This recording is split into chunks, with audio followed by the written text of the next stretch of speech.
Hello friends, नमस्कार। स्वागत है आप सभी का आप सबके अपने चैनल पे। आइए आज की क्लास स्टार्ट करते हैं।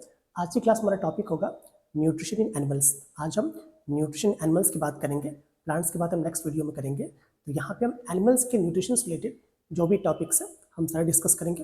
विश्वास मानिए, जहाँ पे भी जीएस पूछी जाती है वहाँ साइंस से इस टॉपिक से एक क्वेश्चन पक्का आता ही आता है। इस पूरी क्लास को ध्यान से देखिएगा। फिर भी अगर आपको कुछ सुझाव हो, कुछ कमेंट हो तो प्लीज़ कमेंट बॉक्स में जरूर लिखिएगा, ठीक है। और ये क्लासेस जो है वो यूपीएससी के साथ साथ जो भी स्टेट पीसीएस के एग्जामिनेशन है उनके लिए बहुत इंपॉर्टेंट होने वाले, ठीक है। आपके सुझाव आमंत्रित है, उनका कमेंट बॉक्स में जरूर लिखिएगा।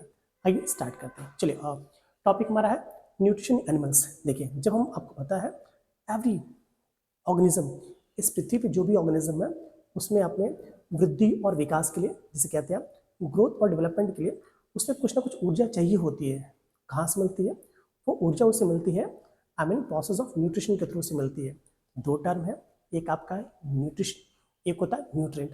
आइए एक एक करके इस टॉपिक को समझते हैं। पहले हम बात करते हैं न्यूट्रिएंट की।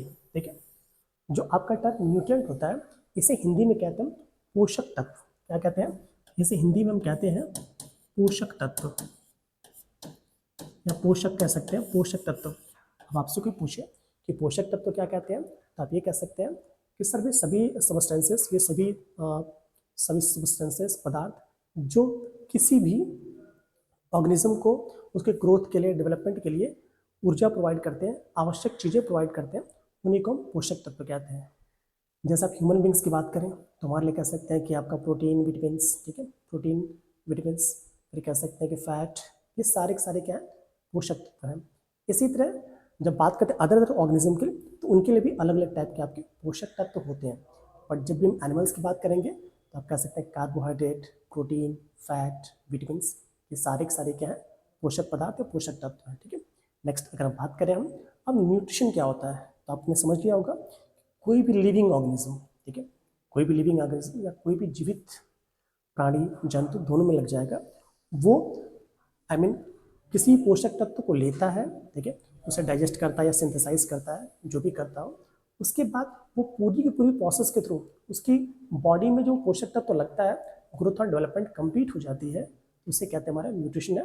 न्यूट्रिशन के अलग अलग चरण हैं, इनको हम अलग अलग चरणों में देखेंगे। तो मुझे लगता है आपको यहाँ पे न्यूट्रिशन और न्यूट्रिएंट में अंतर समझ में आ गया होगा। न्यूट्रिशन एक कंप्लीट प्रोसेस, जो न्यूट्रिशन होती है एक कंप्लीट प्रोसेस होती है। इसमें कोई भी ऑर्गेनिज्म, क्योंकि हम एनिमल की बात कर रहे हैं, तो इसमें कोई भी जो एनिमल ऑर्गेनिज्म है वो पहले क्या करेगा? पहले वो इंजेक्शन करेगा, फूड को अपनी बॉडी में इनगल्फ करेगा, देन डाइजेशन, उसका फिर कह सकते हैं कि पाचन होगा। पाचन की बात करेंगे तो फिर उसका एब्जॉर्प्शन होगा।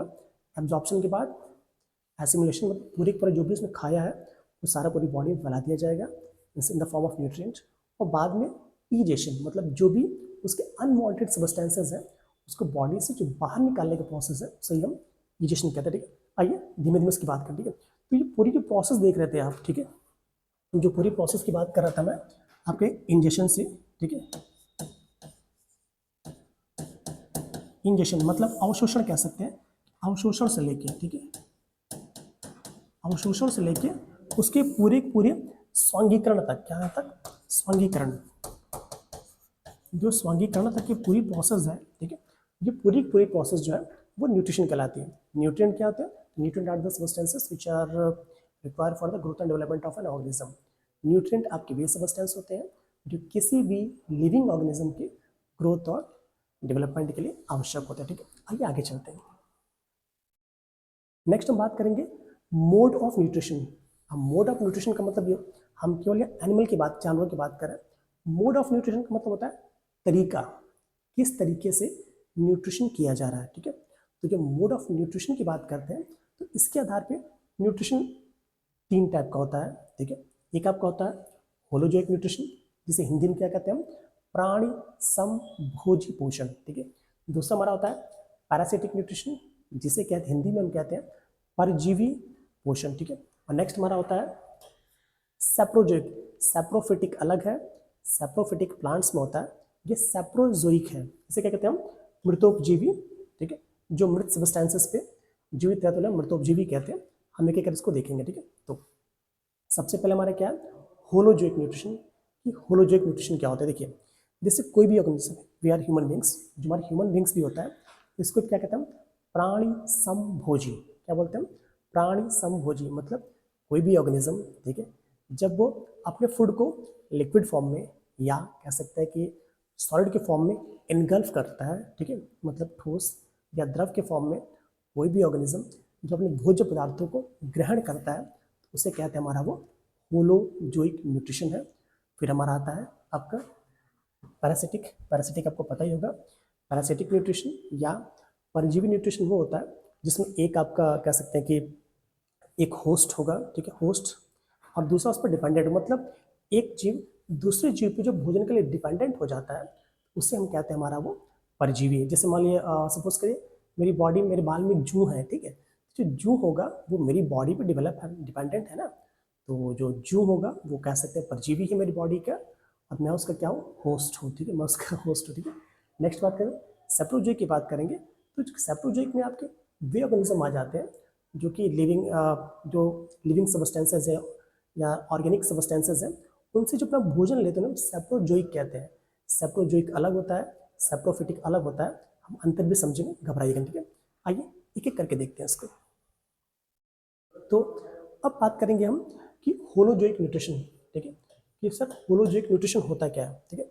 एक लाइन में आप कह सकते हैं सर होलोजोइक न्यूट्रिशन आपका वो न्यूट्रिशन है जिसमें कोई भी जो ऑर्गेनिज्म है, ठीक है, जो कोई भी ऑर्गेनिज्म है,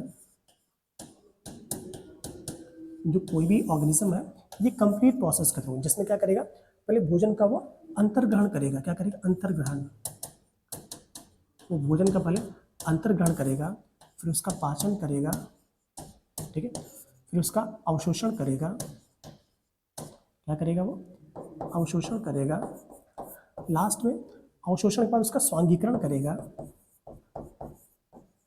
और स्वांगीकरण के बाद उसको बॉडी से इजेशन मतलब बाहर निकाल देगा। जिस भी ऑर्गेनिज्म में ये पूरी की पूरी प्रोसेस होगी उससे कहेंगे हमारा वो होलोजोइक न्यूट्रिशन है। जैसे बात करते हैं, हम बात करेंगे अब आपका हार्बीवोर्स की, कि हार्बीवोर्स होते क्या हैं। तो आपने इसको बचपन से पढ़ते आप आ रहे हैं कि हार्बीवोर्स क्या होते हैं, तो आप बोल सकते हैं शाकाहारी, ठीक है। मतलब होलोजोइक न्यूट्रिशन भी आपके 3 टाइप मिलता है, इसमें आपका होलोजोइक आ जाए, एक एक करके देखते हैं। होलोजोइक, होलोजोइक में हार्बीवोर्स, हार्बीवोर्स आपके वे ऑर्गेनिज्म होते हैं जो कि हरी चीज़ों पे आई मीन प्लांट्स पे डिपेंडेंट होते हैं। ऐसे ऑर्गेनिज्म जो टोटली प्लांट्स पे डिपेंडेंट, उन्हें हम हार्बीवोर्स कहते हैं, या उन्हें हम शाकाहारी, जैसे गाय। इसके एग्जाम्पल में आप क्या देख सकते हैं? आप गाय, बकरी, ठीक है, हिरन, गाय, बकरी, हिरन, ठीक, हिरन, जो भी भैंस, जो भी आप देख रहे हैं, ये सारे के सारे हमारे क्या हैं? ये आपके शाकाहारी हैं। क्योंकि आपको पता होगा शाकाहारी मतलब जो आपके प्लांट्स पर डिपेंडेंट हो, ठीक है, उन्हें हम शाकाहारी कहते हैं। जैसे मान लीजिए आपको पता होगा कि मान लीजिए छोटा सा हमारा पेड़ है, ठीक है, अब इस पेड़ पे मान लीजिए हमारी बकरी, बकरी हो गई, गाय हो गई, कुछ भी हो गई, ये किस पे डिपेंडेंट है? या तो ये डिपेंडेंट है पेड़ की पत्तियों पे, या फिर उनके छाल पे, बार्क पे, कुछ भी कहिए, उसी पे डिपेंडेंट है, मतलब टोटली प्लांट्स पे। उन्हें क्या कहते हैं? हम शाकाहारी कहते हैं। एग्जाम्पल में आप समझ ही रहे हैं, ठीक है। हाँ, ह्यूमन बींग्स में हम शाकाहारी नहीं है, वी आर ओमनीओर्स, हम सर्वाहारी हैं, हम उसको भी देखें, ठीक है। तो जिस भी ऑर्गेनिज्म को आप देखते हैं जो अपने भोजन के लिए प्लांट्स पर डिपेंडेंट होता है, उन्हें कहते हैं हमारा वो शाकाहारी जंतु है। गाय, भैंस, बकरी, भेड़, ठीक है, ये सारे के सारे क्या है? शाकाहारी है, ठीक है। और आगे चलेंगे। एक आध बार क्वेश्चन पूछा है कि सर जो आपका चींटी होती है वो शाकाहारी है कि मांसाहारी है? तो याद रखिए जो चींटी होती है वो आपकी सर्वाहारी है, क्योंकि वो आपका सब कुछ खाती है, ठीक है। तो सर्वाहारी, इस क्वेश्चन को याद रखिएगा आप। चलिए नेक्स्ट हम चलेंगे आपका कार्निवोर्स, ठीक है। कार्निवोर्स को हिंदी में हम कहते हैं आपका मांसाहारी। क्या कहते हैं? मांसाहारी। तो आप कह सकते हैं ऐसे जीव, या एनिमल्स की बात हो रही है, ऐसे जंतु जो कि अपने भोजन के लिए दूसरे जानवरों के मांस पे या उनके फ्लैश पे, मीट पे डिपेंडेंट होते हैं, उन्हें कहते हैं हमारे क्या हुआ? आपके मांसाहारी हैं, ठीक है। जैसे मान लीजिए इसमें आपका आ जाएगा शेर, शेर आ जाएगा, चीता आ जाएगा, पूरी फैमिली है, शेर, चीता, तेंदुआ, ठीक है। ये सारे के सारे ही क्या है? आपके मांसाहारी हैं, ठीक है। क्यों मांसाहारी है? क्योंकि ये अपने भोजन के लिए क्या हुआ? किसी न किसी शाकाहारी जंतु पर निर्भर करते हैं, इसलिए इन्हें क्या कहते हैं? इसलिए इन्हें हम बोलते हैं कि वो हमारे क्या है, मांसाहारी। ठीक है, ये जब इन्वॉल्वमेंट भी पढ़ेंगे तो वहाँ पे भी देखिएगा इनकी एक अच्छी खासी साइकिल बनती है और इनके भी अपना एक इम्पॉर्टेंस है, वो धीरे धीरे हम समझेंगे। ठीक है, तो शाकाहारी मांसाहारी दोनों क्लियर हो गया। आइए नेक्स्ट पे चलते हैं। नेक्स्ट हमारा आपका है ओमनीओर्स। ठीक है, ओमनीओर्स मैंने पहले बोला वी ह्यूमंस आर ओमनीओर्स, हम जो ह्यूमन बींग्स हैं हम भी क्या है, ओमनीओर्स हैं। ठीक है, हम क्या है, सर्वाहारी, मतलब ऐसे ऑर्गेनिज्म जो कि आपके शाकाहारी क्या हो, वो शाकाहारी भी हो प्लस मांसाहारी। ऐसे ऑर्गेनिज्म जो कि आपके शाकाहारी और मांसाहारी दोनों होते हैं उन्हें कहते हैं, वो हमारे क्या हैं, ओमनीओर्स या सर्वाहारी हैं। इसके एग्जांपल में आपको बहुत से मिल जाएंगे। आपने बिल्ली देखी है, ठीक है, बिल्ली हो गया, कुत्ता हो गया, बिल्ली कुत्ता मनुष्य। ठीक है, और अभी आपने एग्जांपल मेरे को चींटी का, जो चींटी होती है वो भी क्या एक सर्वाहारी है। तो आप ये कह सकते हैं कि सर सर्वाहारी वे जंतु होते हैं जो अपने भोजन के लिए शाकाहारी, मतलब कह सकते हैं कि शाक सब्जी पे डिपेंडेंट हो सकते हैं, और वो मीट या फ्लैसेस पे भी डिपेंडेंट हो सकते हैं।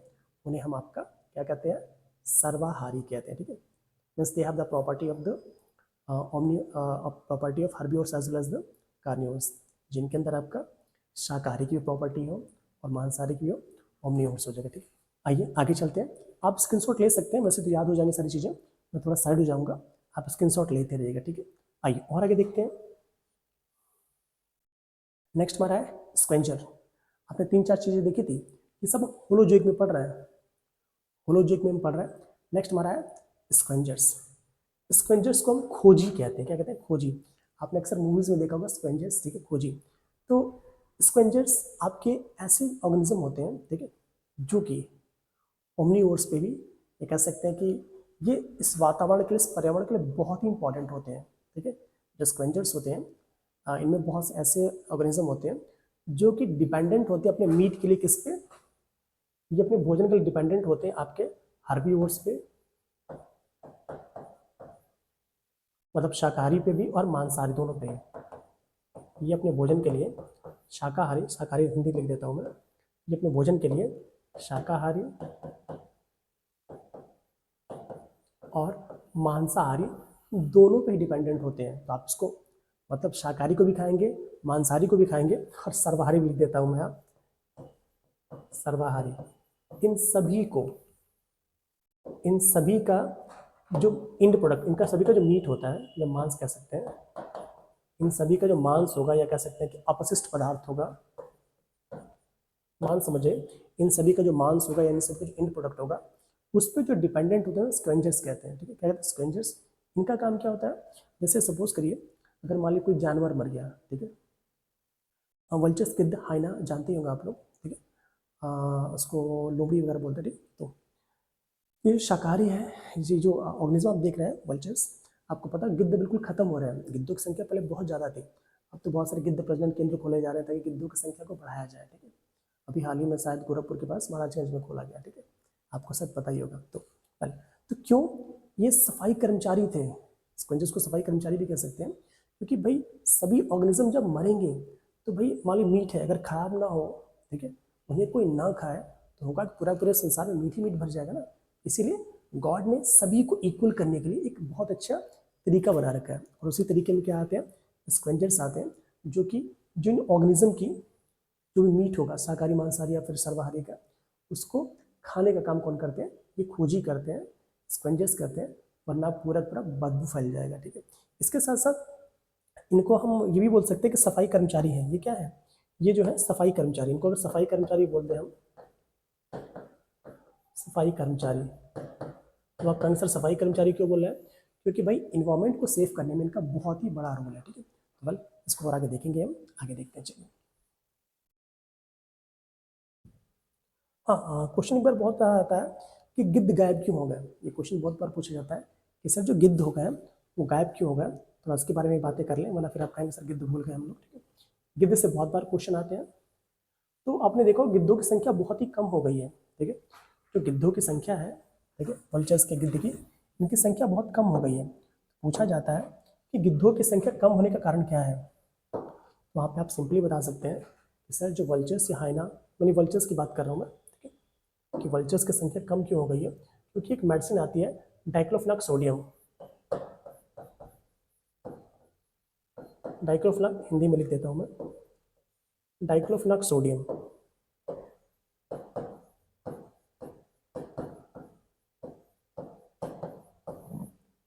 डाइक्लोफेनाक सोडियम, जो डाइक्लोफेनाक सोडियम है ये एक ऐसी मेडिसिन है जो कि जो फार्मर्स होते हैं या फिर कह सकते हैं कि जो एनिमल ब्रीडर्स होते हैं वो अपने जानवरों को, जैसे गाय भैंस हो गया, अपने जानवरों को देते हैं दर्द निवारक के फॉर्म में। जब उनके जानवरों को बुखार हो जाता है, उन्हें कोई डिजीज हो जाती है, तो दर्द निवारक के फॉर्म में, उन्हें किस फॉर्म में देते हैं, दर्द निवारक के फॉर्म में देते हैं डाइक्लोफेनाक सोडियम को। बट ये जो डाइक्लोफेनाक सोडियम है ये, ठीक है, ये जैसे मान ली गाय भैंस, ये गाय हो गई या फिर भैंस हो गई, गाय भैंस को डाइक्लोफेनाक सोडियम दे दिया। अब आपको पता है जब गाय भैंस मर जाती है तो किसान क्या करता है, उन्हें बाहर, या फार्मर कह लीजिए, किसान कह लीजिए, पशुपालक कह लीजिए, उसे फेंक देता है ऐसे, ठीक है, वैसे बरी भी कर देता है तो भी पल्चर्स उसे निकाल लेते हैं, ठीक है, खुद ही निकाल लेते हैं। तो होता क्या है कि ये जो देख रहे हैं इनकी बॉडी में जो डाइक्लोफेनाक सोडियम चला जाता है उसको इन वल्चर्स की बॉडी पचा नहीं पाती है, मतलब इनकी जो किडनी है, इनका जो एक्सक्रीटरी सिस्टम है उसको डाइजेस्ट नहीं कर पाता है, और इनके लिए जो डाइक्लोफेनाक सोडियम एक जहर की तरह कार्य करता है, इसलिए धीमे धीमे क्या हो जाते हैं, गायब हो जाते हैं। तो गिद्धों के विलुप्त होने के कारण भी क्वेश्चन आप बता सकते हैं क्या हमारा है, डाइक्लोफेनाक सोडियम, याद रखिए, ठीक है, यही एक रीजन है डाइक्लोफेनाक सोडियम क्या है, बैन है, ठीक है। आइए आगे चला जाए। तो अब आ जाएंगे हम पैरासिटिक न्यूट्रिशन में, ठीक है। पैरासिटिक न्यूट्रिशन मैंने हल्का सा आपको बताया है, पैरासिटिक न्यूट्रिशन को हिंदी में कहते हैं परजीवी, इससे हम परजीवी पोषण भी कह सकते हैं, हिंदी में से हम परजीवी पोषण कहते हैं। तो परजीवी पोषण में होता ही है कि एक ऑर्गेनिज्म या एक जंतु दूसरे जंतु पे अपने भोजन के लिए डिपेंडेंट होता है, उसे हम परजीवी पोषण कहते हैं। जैसे एग्जाम्पल में आप देखिए फीता कृमि, फीता कृमि, या आपने जोंक का भी नाम सुना होगा या देखा भी होगा, जोंक। ये फीता कृमि या जोंक क्या होते हैं, जो फीता कृमि या कह सकते हैं कि सूत्र कृमि, बहुत सारे हैं, ये अपने भोजन के लिए हम ह्यूमन बींग्स की जो आंत होती है, हम ह्यूमन बींग्स की जो आंत होती है, आंत में पाए जाते हैं, और वहां से क्या करते हैं, अपना पूरा न्यूट्रिशन लेते हैं, वहां से भोजन लेते हैं, भाई ब्लड को शक करते हैं, अपना काम करते हैं, ठीक है, यहाँ से पूरा काम करते हैं। तो याद रखिएगा, तो ये जो फीता कृमि हो गया या फिर जोंक, ऐसे आपने देखा ही होगा, अक्सर चिपक जाते हैं, ब्लड को शक करते हैं। अब इनका काम क्या है, ये हमारे ब्लड को शक करते हैं, ब्लड क्या पचा पचाया है, कुछ करना है नहीं, सब काम हो रहा है। तो ये जानवर क्या कर रहा है, ये पूरे पूरे भोजन को, पके पका भोजन को ले रहा है, और अपने भोजन के लिए क्या है, ये दूसरे ऑर्गेनिज्म, हमारे ह्यूमन में मिलते हैं, तो दूसरे ह्यूमन पे डिपेंडेंट है ये, इसलिए हमारे क्या हो जाएंगे, ये इस टाइप का जो न्यूट्रिशन होगा उससे कहेंगे हम पैरासिटिक न्यूट्रिशन या परजीवी पोषण। और जो जंतु ऐसा करेंगे उन्हें कहेंगे हमारे क्या, परजीवी हैं। तो यहाँ जो फीता कृमि या जोंक हो गया, या मेरे बाल में अगर जू है वो भी क्या होगा, परजीवी होगा, ठीक है। और वो जिस ऑर्गेनिज्म पे होंगे उसे हमारा क्या, उसे हम कहेंगे हमारा वो होस्ट है, उसे क्या कहेंगे, हमारा वो होस्ट है। जैसे मान ली मैं ही हूँ, मेरे बाल में जू है, ठीक है, तो मेरे बाल में जू है, तो जो जू होगा, ठीक है, वो क्या होगा, परजीवी हो गया, और मेरी बॉडी क्या हो गई, मैं उसका होस्ट हो गया, ठीक है, यहाँ समझ जाएगा। मान ली सपोज कि मेरी बॉडी में फीता कृमि है, ये फीता कृमि या टेपवर्म कहते हैं, जो टेपवर्म होगा वो क्या होगा, वो पैरासाइट है, परजीवी है, और मेरी बॉडी क्या है, उसकी होस्ट है। अब आई थिंक समझ में आ गया। मच्छर से एग्जाम्पल लीजिए, मच्छर क्या है, परजीवी है, हम क्या है, उसके होस्ट है। ये एग्जाम्पल ज़्यादा रिलेवेंट है, ठीक है। चलिए, तो ये बात समझ में आ गया, थोड़ा सा और आगे देखते हैं। नेक्स्ट हमारा है सैप्रोजोइक न्यूट्रिशन, ठीक है। सैप्रोफिटिक अलग है, ध्यान समझिएगा, ये सैप्रोजोइक है, कुछ लोग फिटिक मत समझिएगा।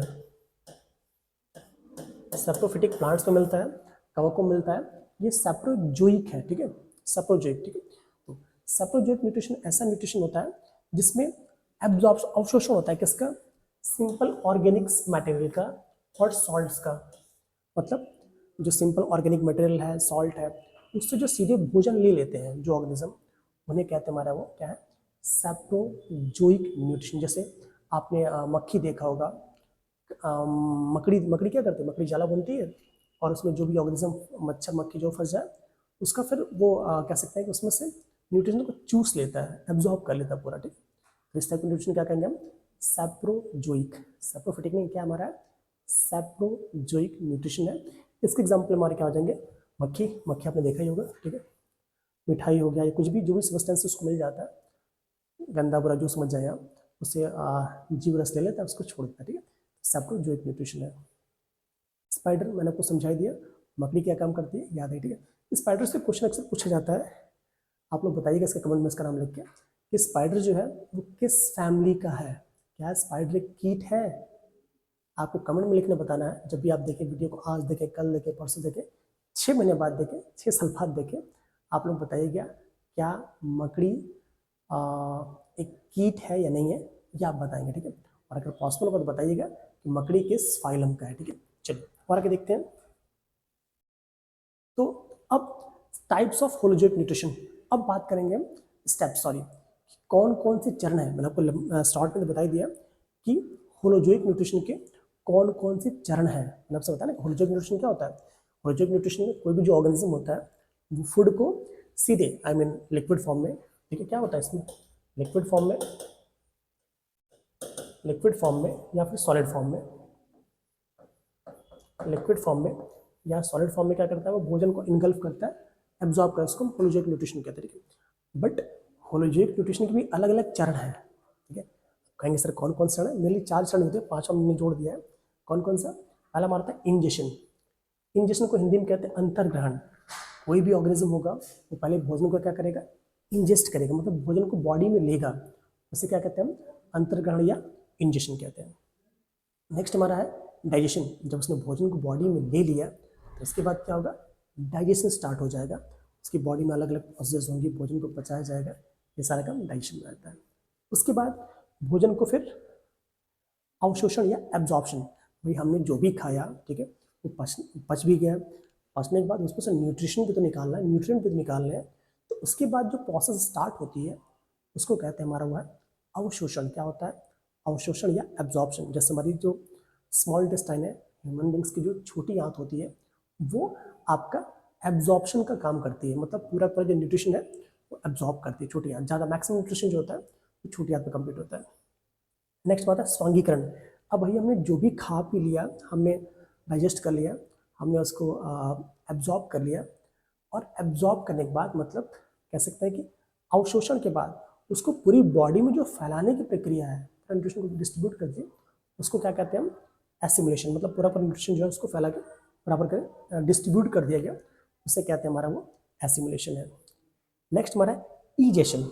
ईजेशन में होता है क्या है कि जो भी हमने सब्सटेंसेस लिए, ठीक है, हमारी बॉडी में जो आपका अनवांटेड या अनडाइजेस्टेड कह सकते हैं, अनवांटेड, अनवांटेड या अनडाइजेस्टेड कह सकते हैं, जो भी अनवांटेड या अनडाइजेस्टेड सब्सटेंसेस हैं उनको बॉडी से बाहर निकालने का जो प्रोसेस है उसी को हम ईजेशन कहते हैं। क्या कहते हैं हम, ईजेशन या निष्कासन कहते हैं, जो हम ह्यूमन बींग्स पे करते हैं, और लगभग जो भी ऑर्गेनिज्म है जिसमें होलोजोइक न्यूट्रिशन होता है वो सारे के सारे काम करते हैं, ठीक है। चलिए थोड़ा सा और आगे देखेंगे हम, तो रुकिए थोड़ा सा एग्जाम्पल एक और आपको समझा दूँ मैं, ठीक है। एक एग्जाम्पल एक समझते हैं थोड़ा सा, ठीक है, ताकि आपको जल्दी तरह समझ में आ जाए। जैसे आपने नाम सुना होगा अमीबा प्रोटियस का, ठीक है, आपने अमीबा का नाम सुना होगा, ठीक है, आप सभी ने, क्योंकि जब भी हम कुछ पढ़ते हैं पहले हमें अमीबा याद आना चाहिए, ठीक है, अमीबा, आप सभी ने अमीबा का नाम सुना होगा, ठीक है। अमीबा का साइंटिफिक नेम आपका अमीबा प्रोटियस होता है, जो बचपन से आप पढ़ते आ रहे हैं, ठीक है। प्रोटियस क्यों कहते हैं, क्योंकि अमीबा क्या है, एक कोशिकीय जीव है, क्या है, इट्स ए यूनिसेलुलर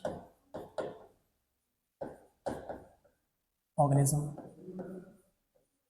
ये क्या होता है, ये एक आपका एक कोशिकीय जंतु होता है अमीबा, जो फाइलम आप वगैरह सब आपको पता है, फाइलम प्रोटोजोआ का है, जिससे आपको पता होगा, ठीक है।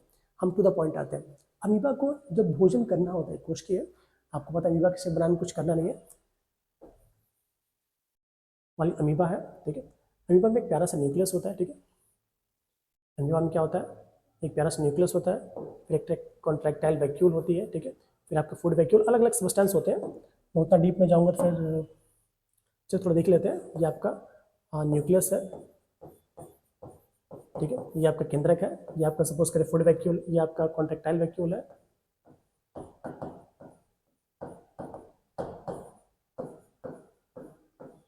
ठीक है। ये आपका फूड वैक्यूल हो गई,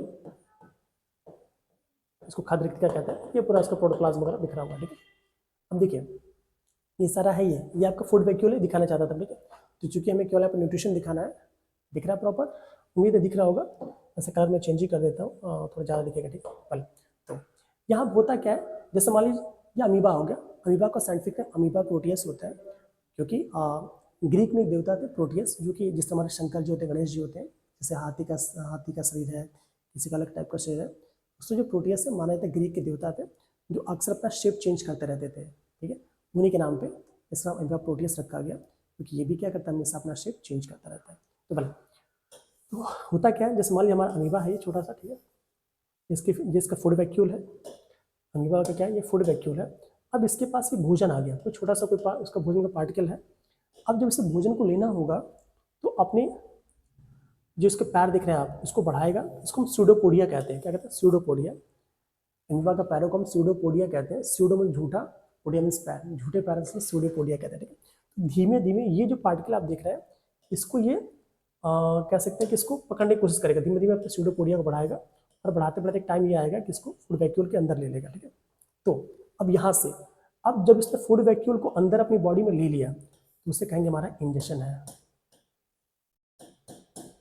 क्या कहेंगे हम, उसे कहेंगे हमारा इंजेक्शन, या क्या हो गया, अवशोषण हो गया, ठीक है। और जब फूड को डाल देगा, अब उसके अंदर फूड वैक्यूल में कोई बहुत ज़्यादा चीज़ें होती नहीं है, उसको डाइजेस्ट करेगा, पचाएगा, तो उसको क्या कहेंगे हमारा, उसको कहेंगे हमारा पाचन। क्या करेगा, पाचन। पाचन करने के बाद भाई जो भी इसमें न्यूट्रिएंट होंगे, कुछ एंजाइम्स होंगे, ठीक है, उसको निकालेगा। उसको क्या कहेंगे हम, कि वो हमारा क्या है, अवशोषण। क्या होगा, अवशोषण। और अवशोषण के बाद भी जो भी न्यूट्रिशन उसने लिया, उसको पूरी बॉडी में फैलाना भी तो है। तो पूरी बॉडी में जो फैला देगा, ठीक है, जब पूरी बॉडी में फैला देगा, तो उसको कहेंगे हमारा क्या हुआ, वो आपका है स्वांगीकरण।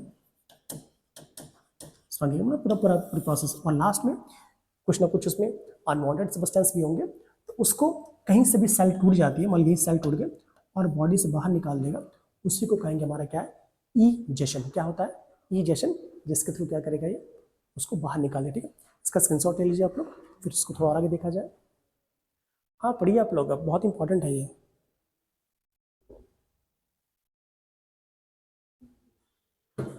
ठीक है, उम्मीद है आपने इसका स्क्रीनशॉट ले लिया होगा। अब आइए चलते हैं अपने टॉपिक पर, ठीक है। तो अब बायोमॉलिक्यूल ऑफ लिविंग।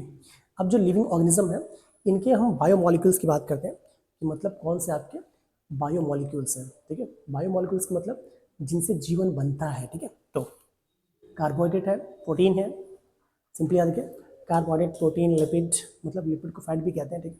लिपिड मतलब हिंदी में कार्बोहाइड्रेट कहते हैं, प्रोटीन ही कहते हैं, वसा कहते हैं, ठीक है। और वसा के बाद इसको कहते हैं मिनरल्स, पता ही आपको, ठीक है, खनिज लवण कहते हैं। न्यूक्लियोटाइड्स, इसकी हिंदी न्यूक्लियोटाइड्स ही होती है। फिर आपका एंजाइम्स, एंजाइम्स को बायो कैटलिस्ट कहते हैं, आपको पता ही होगा। विटामिन्स, विटामिन्स डीप में पढ़ना है, क्वेश्चन बनते हैं।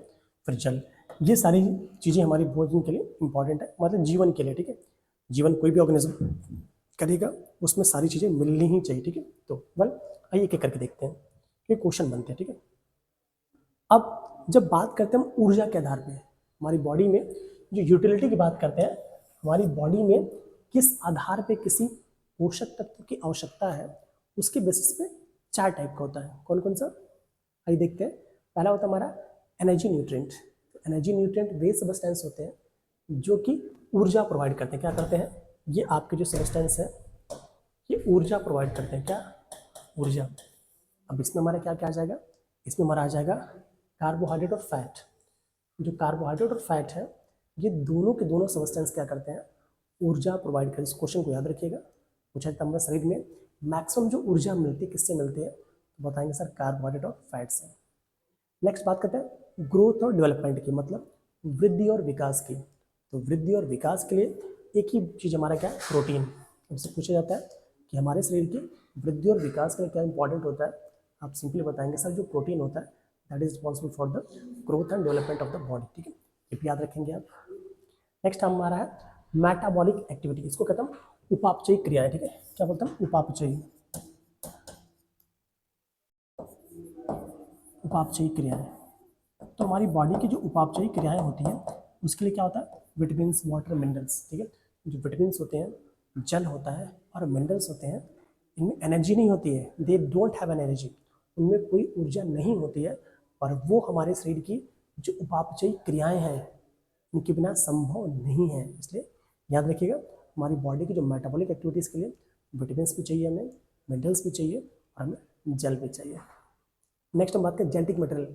जेनेटिक मटेरियल मतलब कि भाई हमारे अंदर जो भी प्रॉपर्टीज़ हैं, गुण हैं, उसको एक पीढ़ी से दूसरी पीढ़ी में जो भेजने का काम करता है वो कौन करता है? आपका न्यूक्लियोटाइड करता है। क्या कहता है? न्यूक्लियोटाइड। न्यूक्लियोटाइड मीन्स एक तरह से आपका न्यूक्लिक एसिड है, हम इसकी भी बात करेंगे, ठीक है। तो पहले क्वेश्चन कहाँ बनता है कि प्रोटीन से, कि हमारे शरीर में बॉडी बिल्डिंग के लिए क्या यूज़ करते हैं, ग्रोथ एंड डेवलपमेंट के लिए, तो सिंपली आप क्या बताएंगे? प्रोटीन। उपापचय के लिए विटामिन है, वाटर है, मिनरल्स है, ये सारे पॉइंट्स आप याद रखेंगे, ठीक है। स्क्रीनशॉट लेते रहिएगा, ठीक है। आइए और आगे देखते हैं इसको। अब बात करें कार्बोहाइड्रेट की, ठीक है। जो आपका कार्बोहाइड्रेट होता है, इसे हिंदी में हम कार्बोहाइड्रेट ही कहते हैं। आप हिंदी मत पूछिएगा, ठीक है, कार्बोहाइड्रेट ही कहते हैं। लगभग सभी चीज़ों को हिंदी में बता रहा हूँ। क्वेश्चंस कहाँ से पूछे वही बता रहा है। पूछा था सर कार्बोहाइड्रेट होता क्या है, तो आपने पहले बोल दिया सर कार्बोहाइड्रेट वे सब्सटेंस है जो हमारी बॉडी, ह्यूमन बींग्स की बात कर रहा हूँ मैं, जो ह्यूमन बींग्स में ऊर्जा के लिए, ऊर्जा के उत्पादन के लिए जरूरी होते हैं। फिर क्वेश्चन ये बनता है कि सर जो कार्बोहाइड्रेट होता है उनमें कौन कौन से मेन एलिमेंट होते हैं, कौन कौन से मेन तत्व होते हैं, तो बता सकते हैं आप। सर उसमें हमारा कार्बन, हाइड्रोजन और ऑक्सीजन, कौन कौन से आपके? कार्बन, हाइड्रोजन और ऑक्सीजन, ये तीनों के तीनों ही एलिमेंट मिलेंगे। और कहीं तो पूछा था किस रेशियो मिलता है, तो सिंपली आप बताएंगे सर 1:2:1, ठीक है। सबसे कम क्या मिलता है, सबसे अधिक इसमें हाइड्रोजन होता है, फिर कार्बन, देन ऑक्सीजन, याद रखिए, ठीक है, कार्बोहाइड्रेट में। फिर पूछा जाता है कि सर कार्बोहाइड्रेट को बनाता कौन है, इसका सिंथेसिस कौन करता है, तो बता सकते हैं सर जो मैक्सिमम जो कार्बोहाइड्रेट है ये आपका, इसका सिंथेसिस जो है वो प्लांट्स करते हैं। कौन? पौधे। इसका सिंथेसिस कौन करता है? प्लांट्स जो होते हैं इसका सिंथेसिस करते हैं कार्बोहाइड्रेट का, और फिर अपनी बॉडी में उसको स्टोर करते हैं, ठीक है, as a form of starch. Human beings की बात करते हैं या एनिमल की बात करते हैं, तो क्वेश्चन ये बनता है ह्यूमन बींग्स में, ये पता है ना आपको, प्रोड्यूस बाय प्लांट्स, क्योंकि प्लांट्स में प्रॉपर्टीज, एक टर्म होता है फोटोसिंथेसिस, ठीक है, जिसको हम कहते हैं प्रकाश संश्लेषण। एक प्रक्रिया होती है प्रकाश संश्लेषण, प्रकाश संश्लेषण,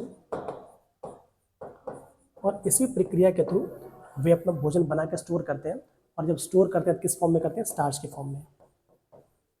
और यही जो स्टार्च उसकी बॉडी में स्टोर होता है, फिर वही काम करता है। स्टार्च को आप बिल्कुल याद रखिए, ठीक है।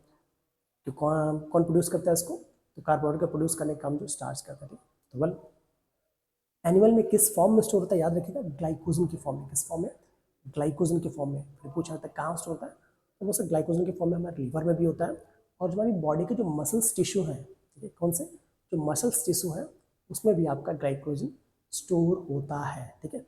एक और क्वेश्चन ऐसा बनता है, जो ऊँट का जो कुबड़ होता है, आपने ऊँट देखा ना, ऐसा ऊँट, ड्राइंग खराब है, ऊँट में ऐसे कुबड़ जो निकला होता है, ठीक है।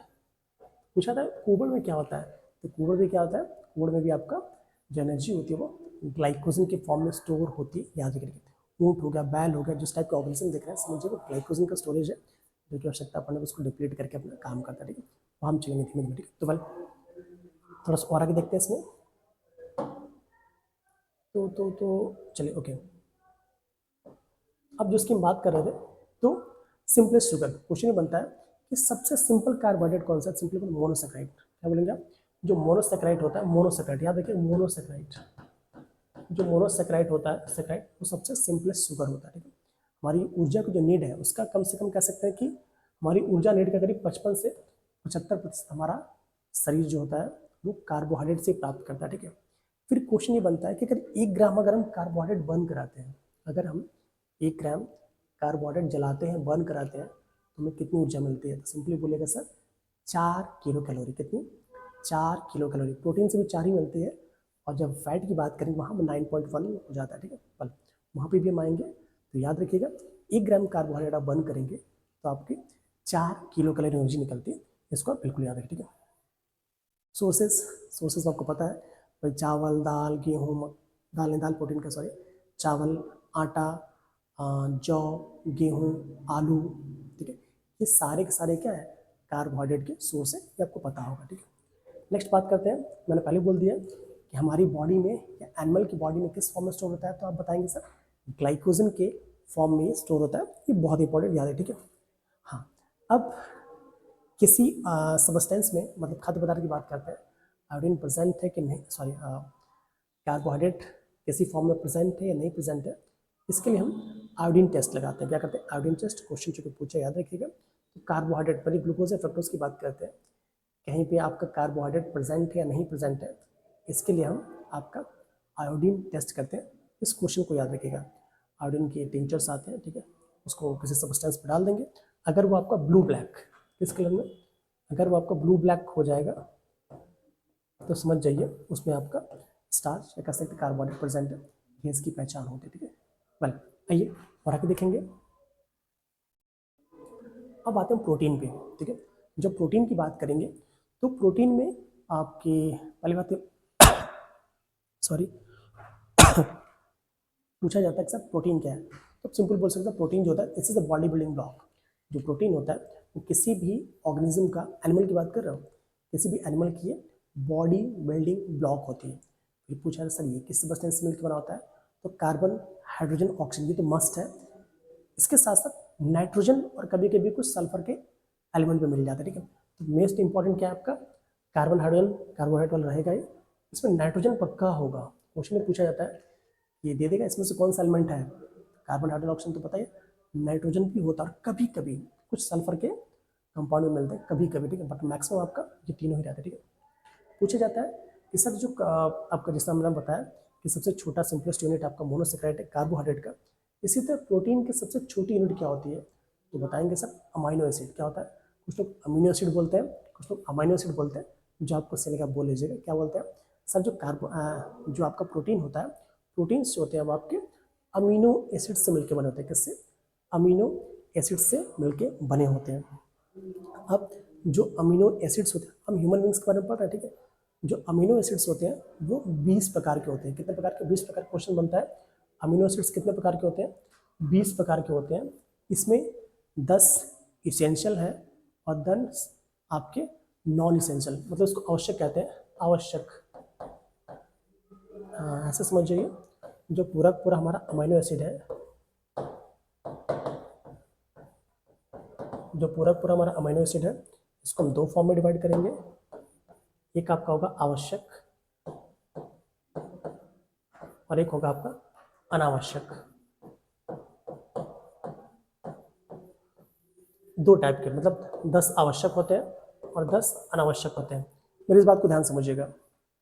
आवश्यक अमीनो एसिड वे अमीनो एसिड होंगे जो हमारी बॉडी नहीं बनाती है और हम उसके लिए दूसरे ऑर्गेनिजम्स पे डिपेंडेंट होते हैं, उन्हें कहते हैं कि वो हमारा क्या है, आवश्यक अमीनो एसिड है। ठीक उल्टा, ऐसे अमीनो एसिड जिनको हमारी बॉडी बना सकती है, ठीक है, जिनको हमारी बॉडी बना सकती है और उनके लिए हम किसी दूसरे सबस्टेंसेस पर डिपेंड नहीं होते हैं, उन्हें क्या कहते हैं हम, नॉन इसेंशियल अमीनो एसिड। ठीक है, पूरे अमीनो एसिड 20 प्रकार के, 10 आपके आवश्यक और 10 के हमारे हैं अनावश्यक। इस बात को बिल्कुल आप याद रखें, ठीक है। तो कल फिर मैंने आपसे कहा कि हमारा जो भोजन होता है, ठीक है, आप एक एवरेज में रख सकते हैं, कार्बोहाइड्रेट से आपका करीब 60%, फैट से ये भी आपका 20% और प्रोटीन से भी आपका 15 to 20% आ ही जाता है। तो याद रखिएगा हमारे भोजन का जो चंक है, मतलब कार्बोहाइड्रेट फैट के बाद प्रोटीन से ही आता है, ठीक है। ऊर्जा की बात कर रहा हूँ मैं, ठीक है। अब नेक्स्ट अब बात करते हैं कि सर 1 ग्राम अगर हम प्रोटीन बर्न कराते हैं तो हमें कितनी ऊर्जा मिलती है। सिंपली क्या बताएंगे आप कि सर हमें 4 किलो कैलोरी, कितनी, 4 किलो कैलोरी ऊर्जा हमें बर्न होती है, ठीक है। कुछ और क्वेश्चन पूछे जाते हैं कि हमारे जो बाल होते हैं, बाल हो गए, नाखून हो गए, जानवरों के सींग हो गए, जानवरों के खूर हो गए, खूर मतलब वही पंजे, ठीक है। जैसे अपने गाय भैंस के खूर देखे होंगे, घोड़े के देखे होंगे, गीदड़ के देखे होंगे शायद, ठीक है, या फिर हिरन के देखे होंगे। तो जो जानवरों के खूर, आई मीन जो पंजे के पास खूर, समझ रहे हैं, ठीक है, ये हमारी जो नेल्स है, हेयर्स है, ये किसके बने होते हैं, क्या बताएं, केराटिन। किसके बने होते हैं? ये आपके अल्फा केराटिन के बने होते हैं। किसके? क्वेश्चन बिल्कुल याद रखिएगा, किसके बने होते हैं ये? अल्फा केराटिन के बने होते हैं। अक्सर आपने देखा भी तो होगा कि जो प्रचार आता है, हमें एडवर्टाइज आता है, कहते हैं ना कि केराटिन वाला शैम्पू है ताकि हमारे बालों को अच्छा रखे। लोग ज़्यादा इसलिए खरीदते हैं, इसलिए केराटिन से याद रहे, ठीक है। तो बाल में, नाखून में, सींग में सब्जी क्या मिलता है, केराटिन मिलता है। ये क्वेश्चन बिल्कुल ही टॉपिक याद रहे, ठीक है। नेक्स्ट बात करते हैं, एक आपका इसमें क्वेश्चन बनता है टायरोसिन। टायरोसिन भी एक अमीनो एसिड है। क्या है? टायरोसिन एक अमीनो एसिड है जो कि बहुत ही अच्छे से काम करता है, मतलब हमारे जो न्यूरोट्रांसमीटर्स हैं उनको एक्टिव करने का काम करता है, ठीक है। हमारे जो न्यूरोट्रांसमीटर्स हैं उनको एक्टिव करने का काम करता है। और एड्रेनलिन, आपने इस हार्मोन का नाम सुना होगा, एड्रेनलिन और नॉर एड्रेनलिन और डोपामाइन, ठीक है, इसको रिलीज करके ब्रेन को एक्टिव करता है। कौन? टायरोसिन। मतलब टायरोसिन की कमी होगी समझिए आपको भुलक्कड़पन आता जाएगा, जैसे टायरोसिन का भी सेवन किया गया, ठीक है। बस आगे देखते हैं। अब इसकी कमी से कौन सी डिजीज हो जाती है? वैसे तो प्रोटीन की कमी से बहुत सी डिजीज हो जाती है। जो सबसे भी क्वेश्चन पूछा जाता है क्वारसिकोर। क्या होता है? क्वारसिकोर। लिख दे रहा हूं ऊपर कहीं में, ठीक है। तो प्रोटीन की कमी से क्या होता है? क्वारसिकोर। प्रोटीन की कमी से क्या होता है? क्वारसिकोर हो जाता है, याद रखिएगा। प्रोटीन की कमी से क्या हो जाएगा आपका? क्वारसिकोर डिजीज हो जाएगी। और जब पूछेगा आपसे पीएम, पीएम का मतलब होता है प्रोटीन एनर्जी मालन्यूट्रिशन। क्या होता है? पीएम बोलते हैं प्रोटीन एनर्जी मालन्यूट्रिशन। तो जब बात करें प्रोटीन एनर्जी मालन्यूट्रिशन की, तो याद रखिएगा प्रोटीन एनर्जी मालन्यूट्रिशन दो डिजीज हो जाती हैं। एक हो जाता है आपका क्वारसिकोर, क्वारसिकोर, और एक होता है मरासमस। याद रखिएगा, ठीक है। पीएम प्रोटीन एनर्जी मालन्यूट्रिशन से दो डिजीज होती है। कौन कौन सा आपका? क्वारसिकोर और मरासमस, ठीक है। तो याद रखिएगा। सोर्सेस की बात करेंगे तो वही जहाँ आपको एनिमल प्रोडक्ट्स जो भी होते हैं मेनली वो प्रोटीन के हैं, ठीक है। दाल हो गई, मीट हो गई, अनाज हो गए, ठीक है। जैसे आपका पल्सेस हो गए या मीट हो गए, अनाज हो गए, अंडा हो गया, दूध हो गया, ये सारे के सारे ही प्रोटीन के क्या होते हैं? अच्छे स्रोत होते हैं, ठीक है। आइए थोड़ा सा और आगे देखेंगे हम। ये सब स्क्रीनशॉट लेते रहिएगा आप, ठीक है। चलिए नेक्स्ट हम बात करते हैं आपकी लिपिड की। किसकी बात करेंगे हम? लिपिड की बात करेंगे। तो लिपिड भी अलग अलग टाइप के हैं। तो जिस तरह प्रोटीन किससे बना होता है आपका? प्रोटीन बना होता है आपका अमाइनो एसिड से। इसी तरह जो लिपिड होता है ये किससे बना होता है आपका? फैटी एसिड से। किससे बना होता है? जो आपका लिपिड होता है वो फैटी एसिड से मिलके बना होता है। इस टॉपिक को याद रखिएगा, ठीक है। फिर पूछा जाता है कि सर लिपिड में मिली कौन कौन से एलिमेंट होते हैं? तीन तो पक्का मिलेंगे, कार्बन, हाइड्रोजन, ऑक्सीजन। इसके साथ साथ कुछ और एलिमेंट्स पर लिपिड में कभी कभी पाए जाते हैं। इसमें आपका फॉस्फोरस, नाइट्रोजन, सल्फर, ठीक है। हमारी जो भोजन है, हमारे, मैं पहले बता दिया, हमारे भोजन के करीब 15 से 20% ऊर्जा आती है। वो कहाँ से मिलती है हमें? लिपिड से। लिपिड का तेल से, तेल, मक्खन, बटर जो समझ जाए वो लिपिड से आती है, ठीक है। नेक्स्ट बात करते हैं किस तरह, अगर 1 ग्राम आपने प्रोटीन देखा, आपने कार्बोहाइड्रेट देखा, अगर हम 1 ग्राम अगर हम लिपिड या फैट अगर हम बर्न करा रहे हैं तो कितनी एनर्जी मिलती है? तो सिंपली चिल्ला के बोलेगा अबाउट 9.2। कितना? अबाउट 9.2 किलो कैलोरी ऊर्जा में मिलती है, ठीक है। ये क्वेश्चन याद रखिएगा। फिर एक और पूछा जाता है कि सर जो आपके फैट या लिपिड होते हैं, ठीक है, ये बनते कैसे हैं? तो याद रखिएगा ये फैटी एसिड और गिल्स्ट्रॉल के, किससे? फैटी एसिड और गिल्स्ट्रॉल, ये ईस्टर्स होते हैं। किसके? ईस्टर्स होते हैं किसके? फैटी एसिड और गिल्स्ट्रॉल के। क्वेश्चन पूछा जाता है कि फैट्स किससे बने होते हैं, तो बोल सकते हैं fats are the esters of fatty acid and glycerol. जो फैट्स होते हैं वो फैटी एसिड मतलब वशीय अम्ल, क्या? वशीय अम्ल, और गिल्स्ट्रॉल के अंदर ये गिल्स्ट्रॉल ही होती है। और गिल्स्ट्रॉल के स्टिफिकेशन से बनते हैं, ठीक है। किससे? स्टिफिकेशन से। किस अनुपात में? तो आप बोल सकते हैं सर 3:1 के अनुपात में। फैटी एसिड 3 होता है और गिल्स्ट्रॉल कितना होता है? 1 के अनुपात में मिलके बनते हैं, ठीक है। इसके साथ बहुत सारे फैटी एसिड हैं, हम टू द पॉइंट वही बात करेंगे जो हमारे एग्जाम्स के लिए इंपॉर्टेंट है, ठीक है। इसी तरह होता है हमारा अल्फा लिनोलेनिक एसिड। ये एक आपका फैटी एसिड है, अल्फा लिनोलेनिक एसिड, ठीक है। जो अल्फा लिनोलेनिक एसिड है या फिर ओमेगा 3 फैटी एसिड है, ठीक है, ये रोकता है किससे? जो हमारे ब्लड में कोलेस्ट्रॉल, आपने एसडीएल एलडीएल का नाम सुना होगा। हमारे ब्लड में जो आपका लो डेंसिटी लिपिड बनता है, ठीक है, जो कोलेस्ट्रॉल की समस्याएं आती हैं, जो हृदय रोगियों में बहुत सी समस्याएं आती हैं, कोलेस्ट्रॉल हो गया, फिर कह सकते हैं कि फिर बाईपास सर्जरी करानी पड़ती है। तो अगर उनकी बॉडी में आपका अल्फा लिनोलेनिक एसिड की कमी हो जाती है, आई मीन उनके भोजन में, या फिर ओमेगा 3 फैटी एसिड की कमी हो जाती है, तो भी उन्हें कोलेस्ट्रॉल बढ़ जाता है, फिर बहुत सी डिजीज आती है। तो आप ये कह सकते हैं जो हृदय रोगी होते हैं उन्हें इनका सेवन करना चाहिए, ठीक है। आप ये जो ज़्यादा मिलते हैं, जैसे आपने अलसी सुना होगा, अलसी या तीसी, तीसी के तेल में चीज़ें ज़्यादा मिलती हैं। जो मछली का तेल होता है, मछली का तेल, उसमें भी आपका ऐसे सब्सटेंसेस मिल जाते हैं जो कि हृदय रोगियों के लिए बहुत ही इंपॉर्टेंट होते हैं, वो याद रखें, ठीक है।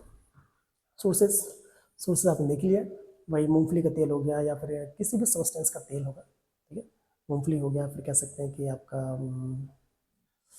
मछली का तेल देखा आपने, मूंगफली का तेल देखा, सरसों हो गया, पाम ऑयल हो गया, या फिर ये सारे के सारे क्या है, ये वेजिटेबल ऑयल हो गया, ये सारे जो मक्खन हो गया, ये क्या होते हैं आपके आपके ऑयल या लिपिड के स्रोत हैं, ठीक है। अब इसमें भी अलग अलग एनिमल प्रोडक्ट से अलग मिलते हैं, प्लांट प्रोडक्ट से अलग मिलते हैं। तो जो एनिमल प्रोडक्ट वाले होते हैं उनके अलग फायदे या नुकसान है, प्लांट प्रोडक्ट वाले के अलग फायदे नुकसान है, ठीक है। तो ये था आपका लिपिड के बारे में, थोड़ा सा और आगे चलेंगे। नेक्स्ट हम बात करें विटामिन की, ठीक है। विटामिन थोड़ा बड़ा टॉपिक है, विटामिन थोड़ा समझ लेते हैं जल्दी से, ठीक है। देखिए जो विटामिन या हिंदी में से विटामिन कहते हैं, बात आती है सर इसका वर्ड दिया किसने था। एक साइंटिस्ट हमारे फंक, क्या नाम था इनका, एक साइंटिस्ट थे फंक, फंक साहब ने विटामिन वर्ड कॉइन किया था। तो कुछ चीज़ें याद रखिएगा विटामिन के बारे में कि विटामिन हैव नो एनर्जी। जो विटामिन होते हैं इनके अंदर कोई भी एनर्जी नहीं होती है, कह सकते हैं कि जीरो कैलोरी एनर्जी किसके अंदर होती है, विटामिन के अंदर होती है, ये पॉइंट याद रखिएगा। नेक्स्ट हम बात करते हैं विटामिन की। तो विटामिन दो टाइप के होते हैं, हाँ विटामिन जो होते हैं आपकी बॉडी की मेटाबॉलिक एक्टिविटीज़ के लिए, या हिंदी में क्या कहते हैं सब, उपापचयी क्रियाओं के लिए, क्या कह सकते हैं, और हमारी बॉडी की जो मेटाबॉलिक एक्टिविटीज़ हैं,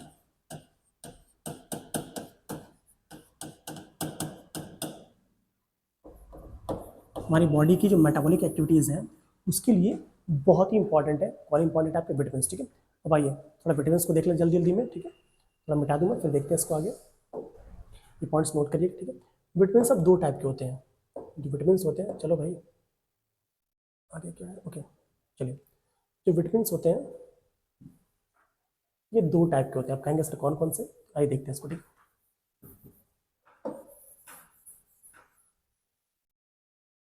विटामिन जो होंगे वो दो टाइप के होंगे, कहेंगे सर कौन कौन से, एक होगा आपका फैट सॉल्युबल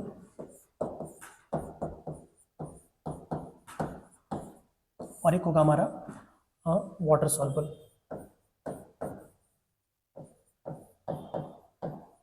ठीक है।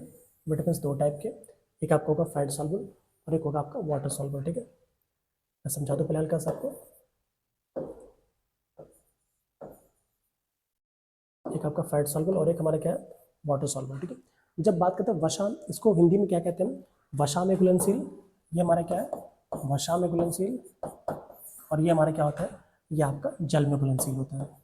कहाँ पे, तो ये आपका जल में घुलनशील होता है। मेनली याद रखिएगा वसा में जो घुलनशील विटामिन है कौन कौन सा, vitamin A, vitamin D, vitamin E और विटामिन के, ये सारे के सारे क्या है वसा में घुलनशील विटामिन है, कौन कौन से, विटामिन ए डी ई की। जब वाटर सॉल्युबल की बात करेंगे तो वाटर सॉल्युबल में दो ही आते हैं मेनली, कौन कौन से, विटामिन बी और विटामिन सी, ये दोनों क्या है आपके जल में घुलनशील विटामिन है, और ये हमारे क्या है वसा में घुलनशील विटामिन है। दो चार बातें याद रखिएगा अभी से कि जो विटामिन हमारे, ठीक है, जल में घुलनशील समझिए, जैसे विटामिन बी और सी, इनकी भी अलग अलग टाइप हम देखेंगे। जो आपके विटामिन जल में घुलनशील होते हैं इनकी हमें डेली आवश्यकता पड़ती है, डेली इनकी आवश्यकता हमें डेली पड़ती है। अगर आपने ज़्यादा ले लिया तो फिर यूरिन के थ्रू बाहर निकल जाते हैं, हमारी बॉडी ने एब्जॉर्ब नहीं कर पाती है, एक्स्ट्रा अगर ले लिया अपनी बॉडी एब्जॉर्ब नहीं करेगी और यूरिन के थ्रू बाहर निकल जाएंगे, ठीक है। जब बात करेंगे आप फैट सॉल्युबल विटामिन की, तो फैट सॉल्युबल विटामिन वे विटामिन होते हैं जो कि वसा में घुल, अगर आपने एक्स्ट्रा आज ले लिया तो हमारी बॉडी में एब्जॉर्ब हो जाएगा। जैसे मान लीजिए आपने विटामिन ए, जैसे सीजन चल रहा है ठंडी का, मान लीजिए इसमें पपीता मिल रहा है, पपीते में विटामिन ए अच्छा मिलता है, आपने खूब खा लिया, तो जो आपकी रिक्वायरमेंट है आज की वो तो ठीक है, एक्स्ट्रा वो स्टोर हो जाएगा आपके एडिपोज टिश्यूज़ में, या फिर कह सकते हैं कि आपके लीवर में। विटामिन डी आपको पता है वी भी वसा में घुलनशील है, अगर आप धूप वगैरह नहीं ले पाते, अपनी बॉडी सिंथेसाइज नहीं कर पाती है, आप मेडिसिन लेते हैं हफ्ते में एक दिन काम चल जाएगा, ठीक है। विटामिन ई, विटामिन के, ये भी क्या है, ये भी ऐसे विटामिन है जो हमारी बॉडी में एक बार हमने ले लिया तो लॉन्ग टाइम तक रहते हैं, स्टोर हो जाते हैं, ठीक। बट ये जो विटामिन है वाटर सॉल्युबल विटामिन बी और सी, दे रिक्वायर्स डेली, इन्हें क्या करना पड़ता है, इनकी हमें डेली आवश्यकता पड़ती है, ये पॉइंट आप याद रखिएगा, ठीक है। तो आगे चला जाए, इनके साइंटिफिक नेम देख लेते हैं, साइंटिफिक नेम क्या है, इनकी कमी से कौन कौन सी डिजीज होती है वो भी देख लेते हैं, ये क्वेश्चन वहीं से बनते हैं, ठीक है। आइए देखते हैं, चलिए जो विटामिन ए होता है, विटामिन ए का साइंटिफिक नेम क्या होता है, रेटिनॉल, क्या होता है, विटामिन ए का साइंटिफिक नेम क्या होता है? रेटिनॉल। तो चाहो तो लिख लिख बता सकते हैं, बट बहुत टाइम लग जाएगा, वीडियो बहुत लंबा होगा। विटामिन ए का साइंटिफिक नेम क्या होता है? रेटिनॉल होता है। इसकी कमी से क्या होता है? कलर ब्लाइंडनेस, ठीक है। कह सकते हैं कि कलर ब्लाइंडनेस हो जाता है। जैसे हम कहते हैं बढ़ानता कह सकते हैं, ठीक है।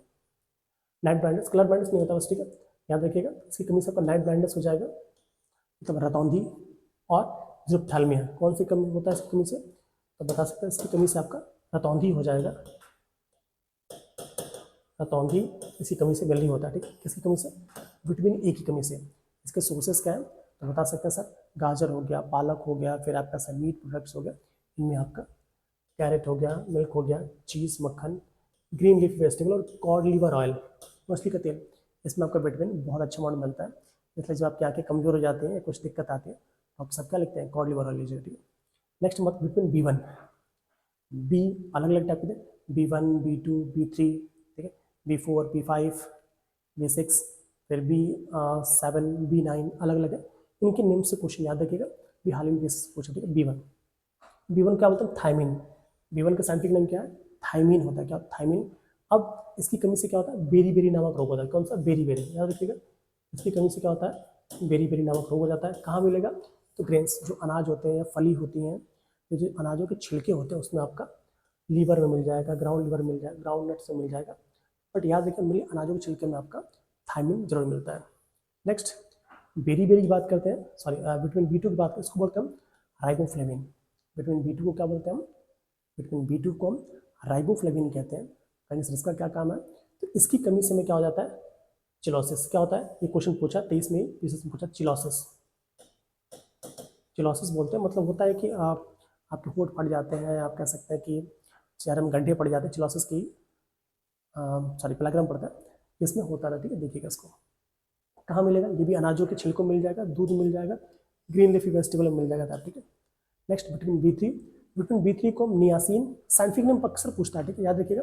विटामिन B3 को हम नियासिन या हम निकोटिनामाइड कहते हैं। क्या कहते हैं? इसको हम नियासिन या निकोटिनामाइड कहते हैं। इसकी कमी से क्या होता है? पेलाग्रा। अक्सर पूछा था कौन सा होता है आपका? इसकी कमी से आपका पेलाग्रा हो जाता है, इसको आप याद रखें, ठीक है। कहाँ मिलेगा? मीट में मिलेगा, मिल्क प्रोडक्ट में मिलेगा और ईस्ट में मिल जाएगा, याद रखें, ठीक है। नेक्स्ट हमारा होता है विटामिन B5। इससे क्या बोलते हैं? Pantothenic acid. क्या बोलते हैं? इससे हम पेंटाथोनिक एसिड बोलते हैं। इसकी कमी से क्या होता है? इंसोम्निया हो जाएगा, स्किन डिजीज हो जाएंगी, जो बालों सफ़ेद हो जाते हैं, ये भी किसकी कमी से होता है? तो आप बताएंगे सर पेंटाथोनिक एसिड, ठीक है। एग में, मीट में, मिल्क में, सब में मिल जाएगा, ठीक है। विटामिन B6 को हम पैराडॉक्सिन कहते हैं, याद रखिएगा। साइंटिफिक नेम क्या है? पैराडॉक्सिन। इसकी कमी से क्या होता है? स्किन डिजीज, एनीमिया अक्सर होता है, फीमेल्स में बहुत ज़्यादा होता है। तो विटामिन B6 एनीमिया देखिए विटामिन B9 से भी होता है, B6 से भी होता है। ऑप्शन देखिएगा, उसके अकॉर्डिंग लगाए, ठीक है। कहाँ मिलेगा? लीवर में, मीट में, राइस में, सब में मिल जाएगा। विटामिन B7 को हम बायोटीन कहते हैं, थोड़ा चिप रहा होगा, उसको कहते हैं बायोटीन कहते हैं। क्या कहते हैं? विटामिन B7 को हम बायोटीन कहते हैं। ये इसकी कमी से हमारे बाल झड़ने स्टार्ट हो जाते हैं, फिर स्किन डिजीज हो जाती है, मीट, एग, लीवर, इन सब में ये अच्छा अमाउंट मिल जाता है, तो इसका सेवन आप करिए, ठीक है। नेक्स्ट हमारा है, तो आपका है विटामिन B9। विटामिन मेरा पहले मैंने बोला है, इसको फॉलिक एसिड बोलते हैं। महिलाओं में जब प्रेगनेंसी होती है तो उसमें अक्सर दिया जाता है फॉलिक एसिड।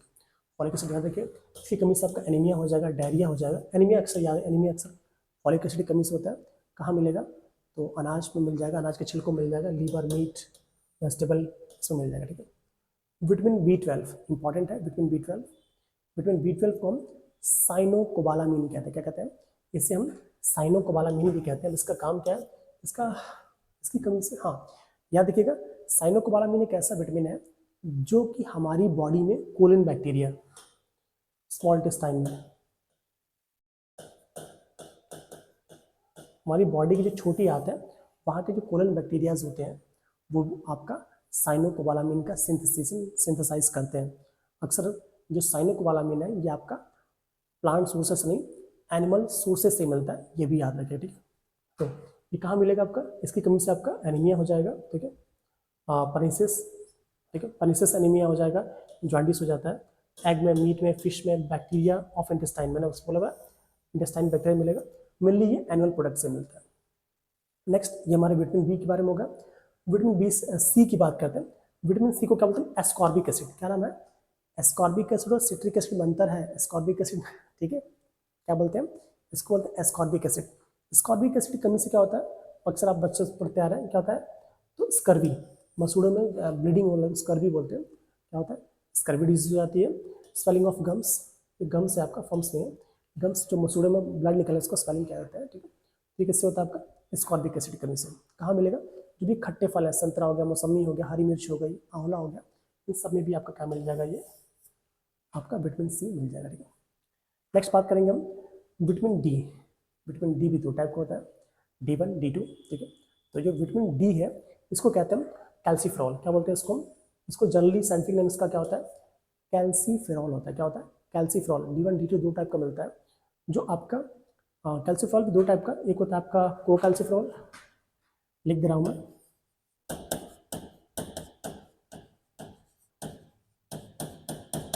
एक होता है को कैल्सीफेरॉल और एक होता है आर्गो कैल्सीफेरॉल,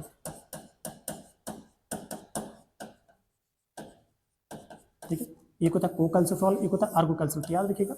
जो आपका आर्गो कैल्सीफेरॉल है, कौन सा, जो आपका ये आर्गो कैल्सीफेरॉल है, ये आपके एनिमल्स में, ये मेनली आपका एनिमल्स में बनता है को आर्गो कैल्सीफेरॉल, और को कैल्सीफेरॉल आपके प्लांट सोर्स से मिल सकता है, ये आप याद रखिए, ठीक है। इसकी कमी से क्या होता है, रिकेट्स हो जाएगा, रिकेट्स इन ऑस्टियोमलेसिया, ऑस्टियोमलेसिया हड्डी की डिजीज है, जो विटामिन डी की कमी से होता है, ठीक है। फीमेल्स में बहुत ज़्यादा मिलता है, कहाँ मिलेगा, बटर में मिल जाएगा, फिश ऑयल में मिल जाएगा, एग में मिल जाएगा, सनलाइट में मिल जाता है, ठीक है। तो नेक्स्ट हमारा है आपका विटामिन ई। विटामिन ई को क्या बोलते हैं हम, टोकोफेरॉल, साइंटिफिक नेम याद रखिएगा, क्या बोलते हैं हम, टोकोफेरॉल, क्या बोलते हैं, टोकोफेरॉल, ठीक है। इसकी कमी से क्या होता है, तो नपुंसकता कर सकते हैं, लेस फर्टिलिटी आ जाती है। इसका सबसे अच्छा सोर्स क्या है, तो जो अंकुरित तेल है, स्प्राउटेड व्हीट, जो अंकुरित गेहूं है, उसमें आपका अच्छा मानो मिल जाता है, एग में मिल जाएगा, सोयाबीन में मिल जाएगा, ठीक है। नेक्स्ट हम बात करेंगे आप विटामिन के। तो विटामिन के को क्या बोलते हैं, फिल्लोक्विनोन, क्या बोलते हैं इसको, फिल्लोक्विनोन मिलते हैं। ये कहाँ मिलता है, तो सॉरी फिल्लोक्विनोन बोलते हैं। अब कहते हैं इसकी कमी से क्या होता है, तो ब्लड में जो क्लॉटिंग होती है, जो खून में थक्का जमता है, मान ली चोट लग गई तो खून जो जमता है, थक्का जमता है, तो उसके लिए आपका विटामिन के बहुत इंपॉर्टेंट है, ठीक है। तो याद रखिएगा, नॉन क्लॉटिंग ऑफ ब्लड, खून में अगर थक्का नहीं जम रहा है तो इसके लिए क्या आपका, तो विटामिन के जरूरी, ठीक है। इसका साइंटिफिक नेम क्या होता है, तो आप बोल सकते हैं सर फिल्लोक्विनोन। ग्रीन लीफ फेस्टिवल में मिल जाएगा। इसके साथ साथ हमारी जो इंटेस्टाइन, जिस तरह आपने देखा था साइनोकोबालामिन, हमारे इंटेस्टाइन में भी आपका बहुत ही स्मॉल अमाउंट में आपको विटामिन के भी सिंथेसाइज होता है, जिसमें बहुत सी स्टडीज होंगी तो और अच्छी तरह पता लगेगा, ठीक है। तो याद रखिए, ठीक है। This is all about the vitamin. Question पक्का बनेगा, यहाँ से देख लीजिएगा। अब नेक्स्ट हम बात करें मिनरल्स की, क्योंकि खनिज लौट भी जरूरी है, तो मिनरल्स से छोटे छोटे क्वेश्चन आते हैं, आइए इसको देखते हैं। मिनरल्स की बात करते हैं, तो आपको पता है हमारी बॉडी की मेटाबॉलिज्म के लिए, उपापचयी क्रियाओं के लिए मिनरल्स बहुत जरूरी होते हैं, देख लीजिएगा। पहले कैल्शियम की बात करें, कैल्शियम क्या होता है, ये हमारी बोन और टीथ, हमारी हड्डी और दांतों में क्या मिलेगा, कैल्शियम और फॉस्फोरस दोनों मिलता है। कैल्शियम याद रखिए, क्या मिलेगा, हड्डी में और दांतों में, ठीक है। फॉस्फोरस ये भी क्या करता है, हमारी हड्डी और दांतों, कैल्शियम और फॉस्फोरस दोनों ही हड्डी और दांत के लिए बहुत ही इंपॉर्टेंट है, याद रखिए, ठीक है। बात करते हैं अब आयरन की, तो हीमोग्लोबिन इसी से बनता है, समझते हैं, ठीक है। तो इसकी कमी से एनीमिया हो जाएगा, तो बहुत जरूरी है, ठीक है। कौन सा हमारा आयरन किसके लिए जरूरी है आपका, तो बॉडी में हीमोग्लोबिन के बनाने के लिए, बॉडी के अलग एक्टिविटीज़ के लिए।